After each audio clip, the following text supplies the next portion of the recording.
Hi, this is Peter Katsoukas. I decided to re-record the video because the video I took on Monday didn't have very good audio, and my home setup is better for doing actual videos. So these are basically the slides I used on Monday, and let's see if we can go forward. So same summary: what's a computer, what are the physical parts, what's the desktop, what apps are there, and then I think I also talked a little bit about security that I want to talk about in a little bit more detail next time. So let's see where we are. What's a computer? Well, there's lots of different parts to a computer. There's the screen, which is what I'm using up here. There's the keyboard. I don't know whether I can lift my keyboard up. I think I showed you this, and I've got a picture of it on the next slide. There's a mouse.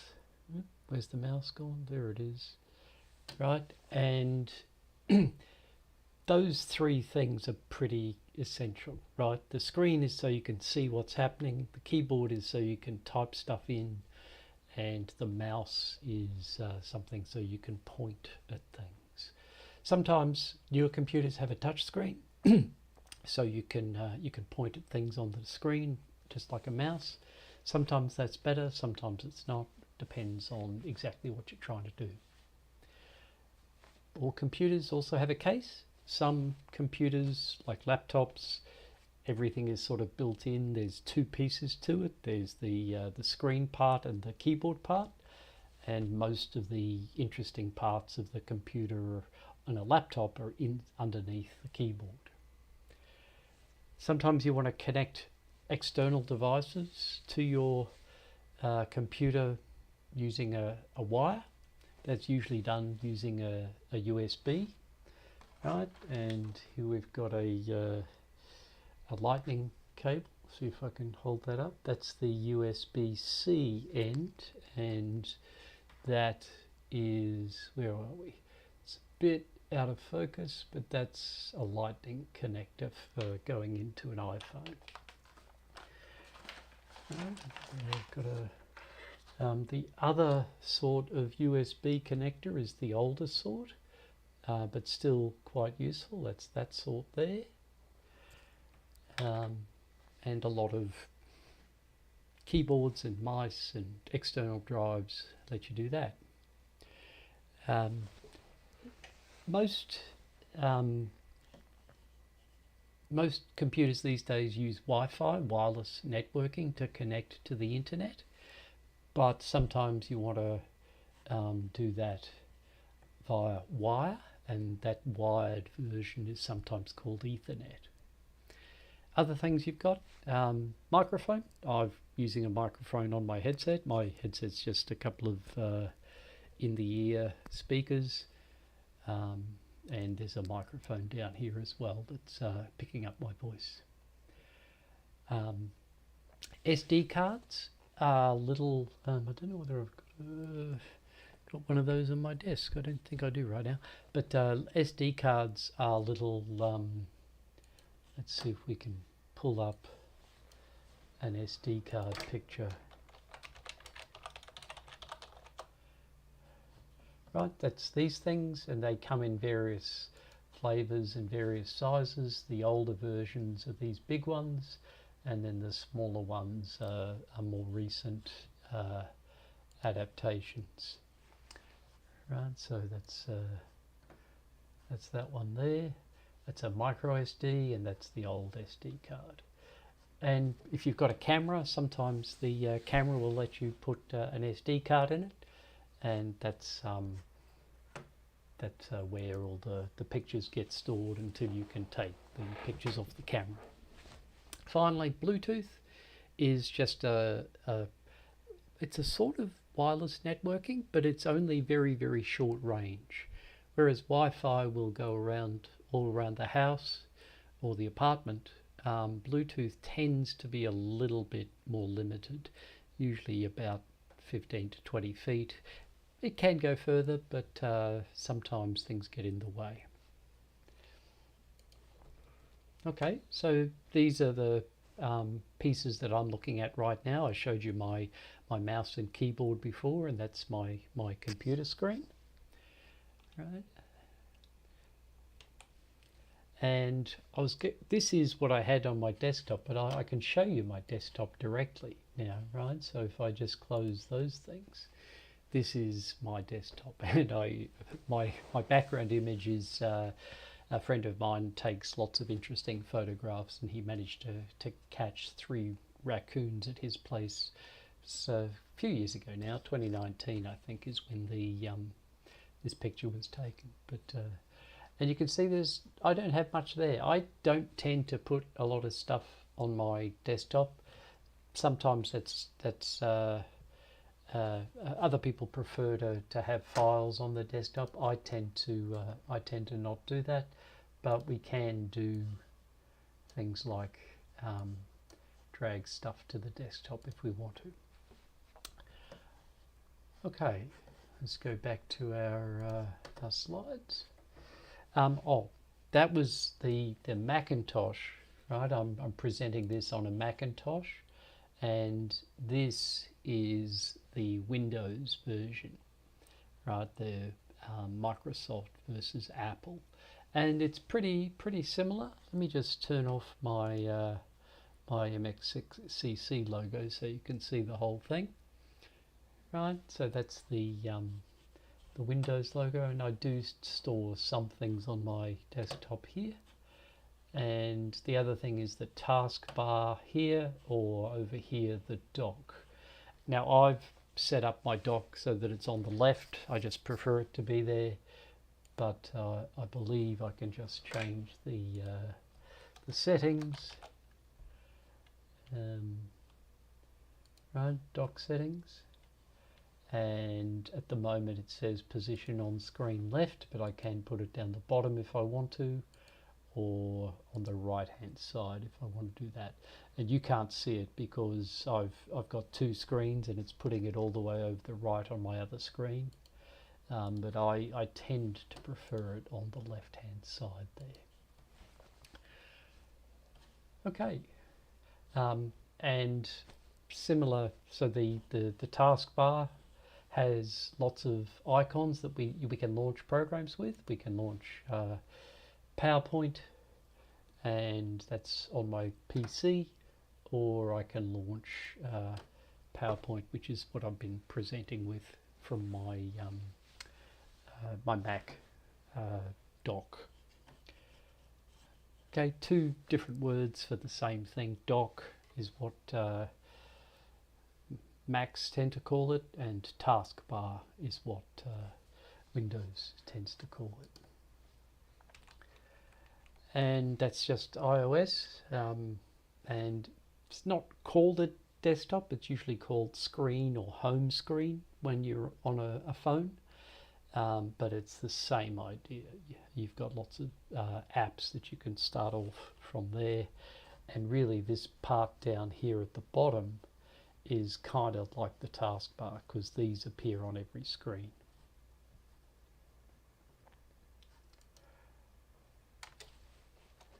Okay, so they're the different taskbar or dock or home screen for those 3 different operating systems. The Apple operating system here, the Windows operating system is the taskbar, and this is the iPhone. Unfortunately, I don't have a picture of an Android, but it's very similar in layout. Slightly different style, but very similar in layout to the iPhone. Okay, so what are we going to do with the computer? All right. The main thing we want to do with a computer is run some sort of a program. Perhaps the first program you want to run is a browser, something that you can access the World Wide Web with. The browser takes information from a website and lets you put it in, lets you view it. Takes the images, the text, the colors, and renders them on your screen so that you can read it. And the example I gave last time was the Hartford Courant website. And the nice thing about a browser is if you change the size of the browser, most websites will reconfigure what they show so that it fits in better. And that's certainly true with browsing on a desktop versus browsing on your phone. Your phone will show a different looking website even if it's got the same information compared with your desktop.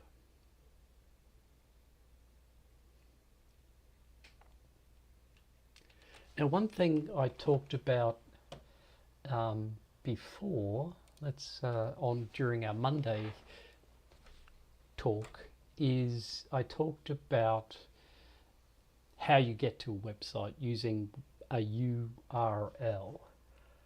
And let's just right. So this is the information that I had there. Let's just see if I can make it a bit bigger so we can read it. Right, there we go. And the URL that I was looking at was, well, let's put it all together, was that one, right? https dsp.stackexchange. Now, be very careful. Make sure whenever you're browsing that S is there. That S stands for secure, and then HTTP is Hypertext Transfer Protocol, I believe. HTTP. And you want to make sure that it's secure. The reason you want to make sure it's secure is then there is a form of encryption happening between you and the web server.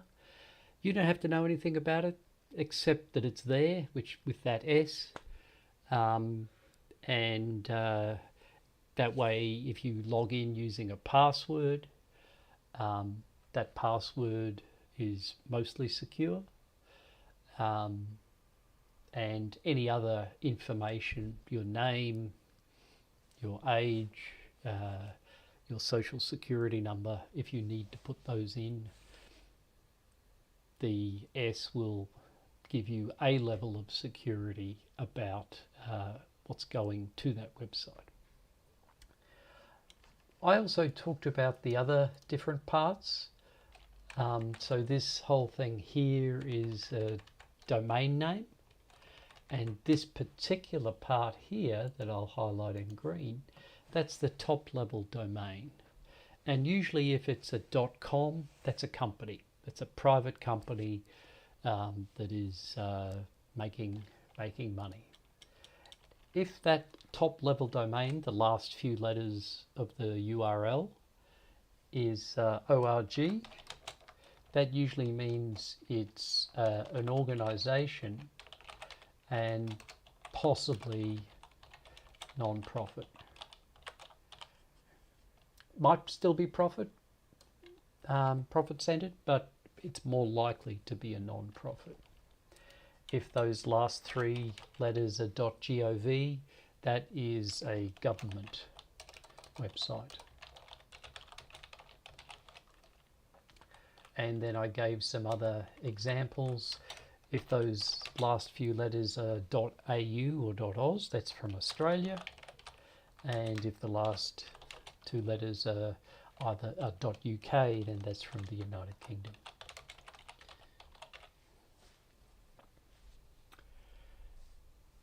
Okay, that's about all I wanted to say about URLs. So the other main program that you might want to use is called the Finder or the File Explorer. So this is the Finder here, the Finder app, and I've got a lot of bookmarks on my Finder app because I do lots and lots of different things. So I can go here, for example, and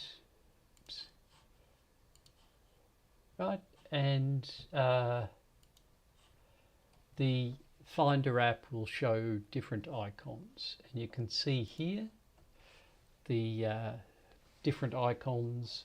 In this case, I don't know if you noticed before, there were lots of similarly coloured icons, and now they've all changed to give a small preview of what the file contains. And these little ones here, let's go back here and see if I think that's about it, right? So this one is a Word file, Microsoft Word. This one's an image file. This is a PowerPoint file, right? I don't know whether you can read. I don't know how to. There we go. That might make it a little bit bigger anyway, right? So there's a PPTX is what is a PowerPoint file, and then this is a PDF file. Oops. DocX is a Word file. XLSX is a spreadsheet file. And see if there's some others. I think that's about it. And obviously this is a subdirectory or another folder. If I click on that, that'll have a few more files in there. In this case, it's just all of the PNG files are just images. That stands for Portable Network Graphics, and that's just the individual images of each slide in a presentation I gave a while ago. Windows has a very similar thing. They call it the File Explorer rather than Finder, and as you can see, let me just change my view to extra large icons, right? There's all sorts of different files there. There's a URL link, and these are all actually database files. See if there's something else there. Something Python scripts, MATLAB. None of those are particularly interesting. We can go here. That might be a bit more interesting. And here we've got some DocX and Excel spreadsheet files. Okay, so similar idea. File Explorer on Windows versus the Finder on macOS on an Apple.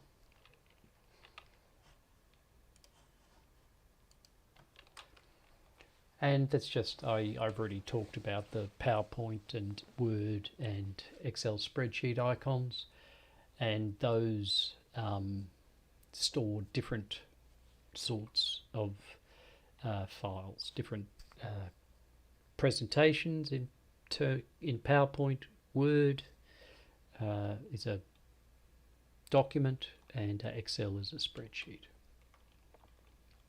So to finish up, I thought I'd quickly introduce cybersecurity, and my take is that cybersecurity has to start with security. You got to think about, what do you need to protect? What don't you want everybody to know? Right? So protect yourself, your information, and your finances. What information? Your profile, which is usually your name, your age, your gender, your education, your interests. And I think I mentioned, if you go to any of the ratings agencies and get information from them as a company, you can get a lot of very detailed information about people. Things like, do you have a dog? Do you enjoy wine? Do you have any grandchildren? All of that sort of information. They don't get it all in one place, but they accumulate it over time, and they can build up a very, very detailed picture.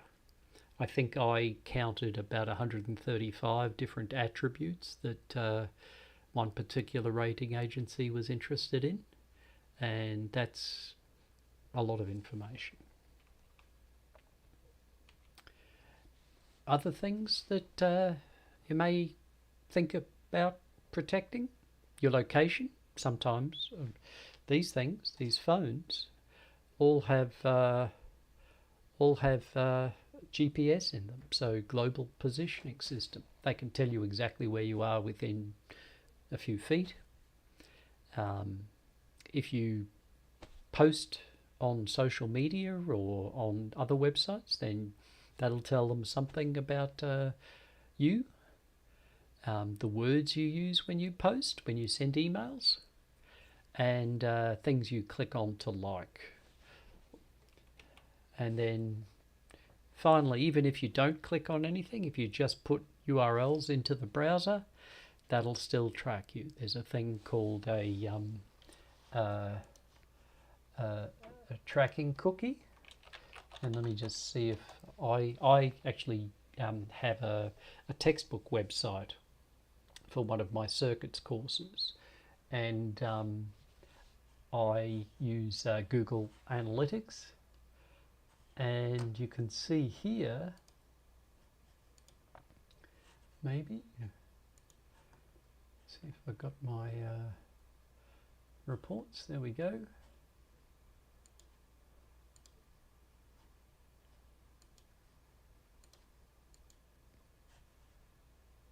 And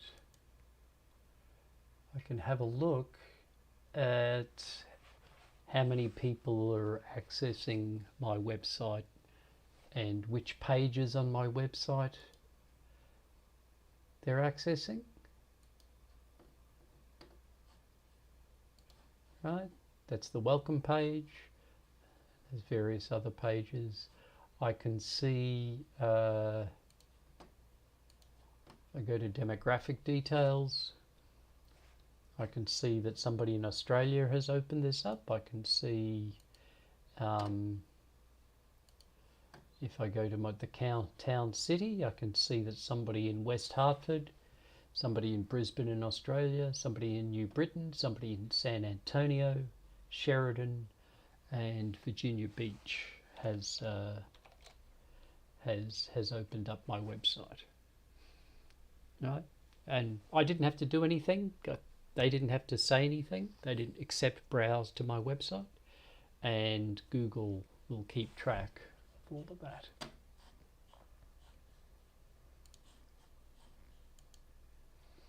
So this I put this video, or this comic up from Scott Hampson.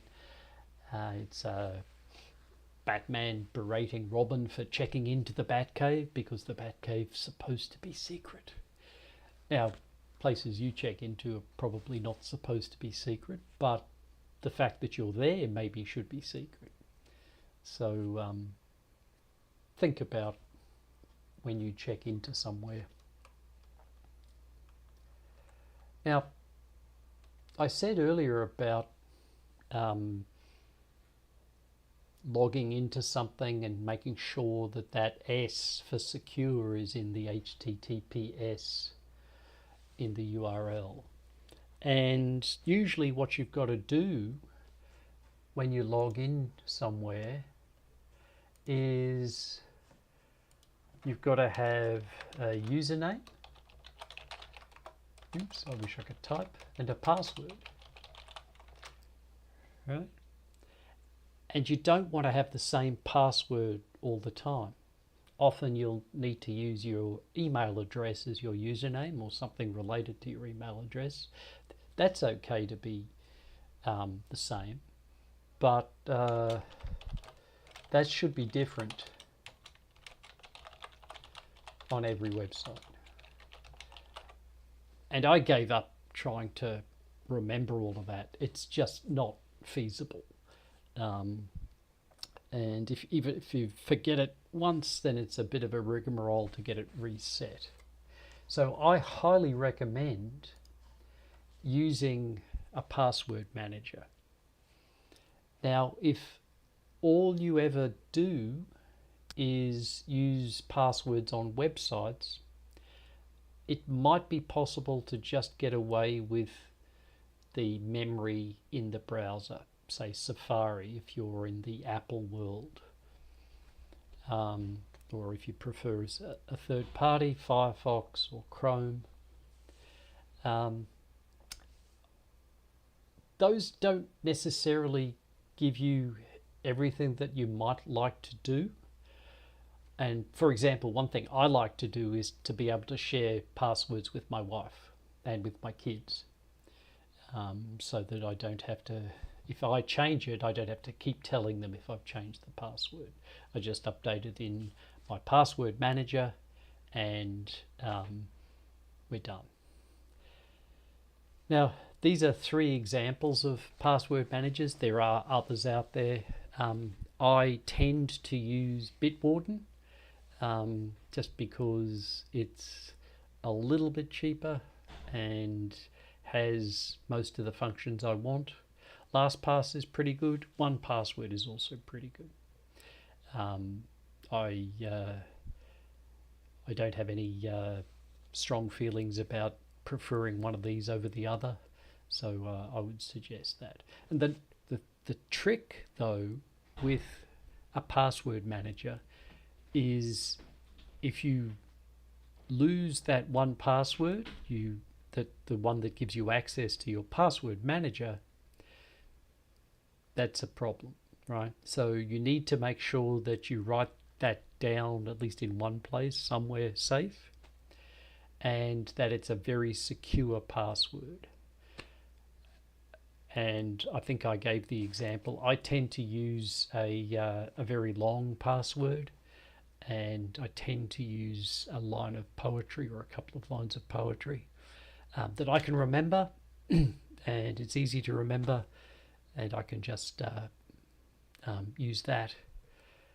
And that's the password I use for Bitwarden, for example.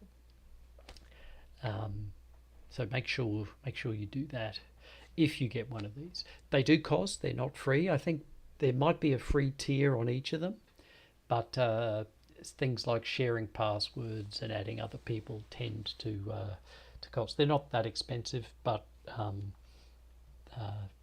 let me see if I can get extra information about their pricing. So one thing I didn't talk about on Monday that perhaps I should have is about an extra level of security, which is called two-factor authentication. And two-factor means there's 2 things you've got to have.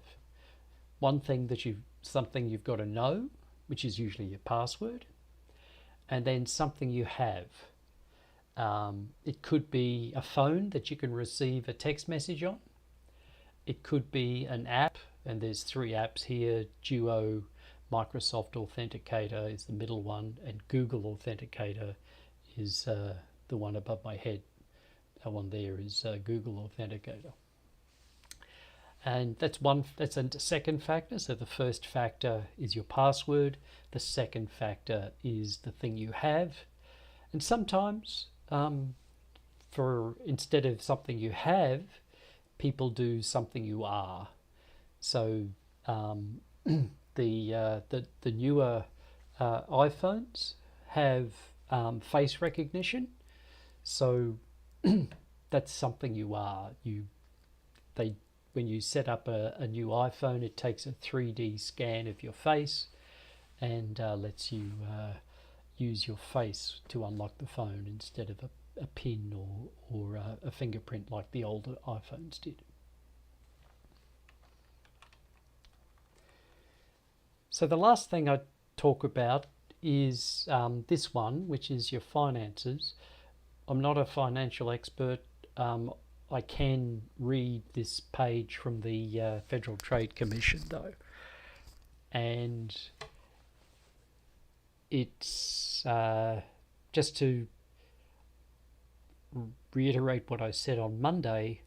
I highly recommend that you don't use debit cards or ATM cards on the internet.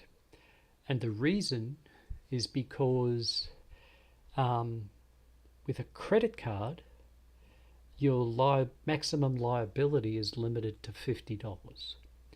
Whereas with a debit card, your maximum liability is potentially unlimited, depending on how long it takes you to notice that your card has been compromised. Right, credit cards maximum $50, and with ATM, if you notice before any charges have been made, you're not liable for anything. If you do it within 2 business days of a fraudulent charge, you're liable for $50. More than 2 business days, but fewer than 60 calendar days, you're up for maybe $500 liability. And more than 60 days and you don't notice, that could be unlimited liability, whatever was in your account. So again, I suggest that. There's various links in these presentations. I will put some notes together and make them available as separate links. Okay, that is it. And I've redone the Computer 101 talk that I gave on Monday. I hope that's useful. And let me know what else you want to know or what other things you want to know, and we'll see what I can do next time.